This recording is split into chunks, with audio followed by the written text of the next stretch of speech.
define it, evolution tells a story. Plant and animal kinds that exist now did not exist in the past. Somehow they came to be. Evolution claims to be that somehow. In Chapter 3, we talked about 4 things that evolution has to be. Starting with number 1, evolution is something to do with living things. So if you're trying to define evolution and your definition can include things that aren't living things, like planets and stars or dirt or shoelaces or hashtags or Coke Zero, then your definition isn't clear enough. You're not talking about evolution. You might be just talking about some kind of general change. Number 2, Darwinian evolution is something about living things changing over time. So if your definition can include things staying the same, you're not talking about Darwinian evolution. It's about living things, and it's about living things changing. Number 3, evolution is something which is intended to explain the origin of different kinds of plants and animals. The story Darwinian evolution tells us, once upon a time there were no, name a plant or animal kind, but over time, mechanisms of evolution happened, until plant or animal kind came into being. Thus, any definition which doesn't explain how new kinds of plants or animals can come into being is not Darwinian evolution.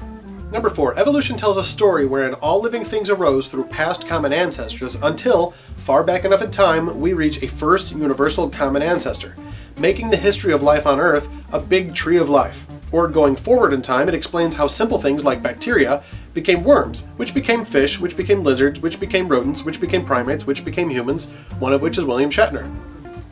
Bill. To differentiate evolution and creation, let's look at biblical creation for a second. Biblical creation is 1. Creation by an intelligent designer. Evolution has no intelligent guiding force. It's purely natural and purely accidental. 2.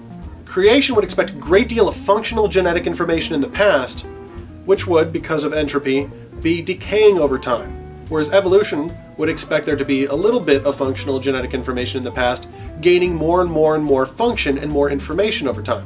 3. A great deal of genetic information in the beginning of a kind being disseminated through subsequent generations so that genes are lost over time. Evolution would expect that a particular kind of thing, whether plant or animal, will gain genes so that the species diversify. Whereas the creation story says that there's a whole lot of diversity in the genome of the created kind which gets disseminated so that as speciation occurs, genes are lost, not gained.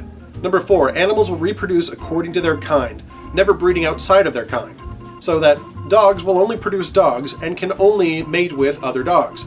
You can't mate a dog with a tomato or a moose. I don't think you'd want to. Imagine a moose tomato. Ugh. I feel like I have to shave my tongue just thinking about it. The evolutionary story expects that all of the kinds that exist came from previous ancestral kinds that were different. So lizards are the descendants of some kind of fish, and fish are the descendants of some kind of worm.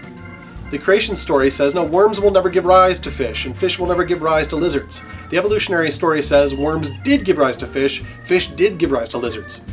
Number 5, in short, stasis means animal kinds staying the same for great long periods of time. Evolution expects there to be regular periodic change. Creation expects there to be essentially no change of the kind. It'll be a variation within the kind, but dogs will remain dogs as long as there's life on Earth. Tomatoes will stay tomatoes and not become some type of bird. Now, a tomato bird, that I could get behind.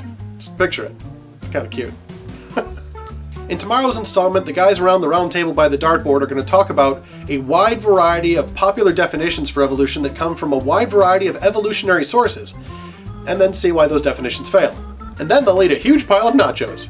That comes out tomorrow on creationsoapbox.wordpress.com. I hope you enjoy that, and thanks for letting me be your rent-a-friend.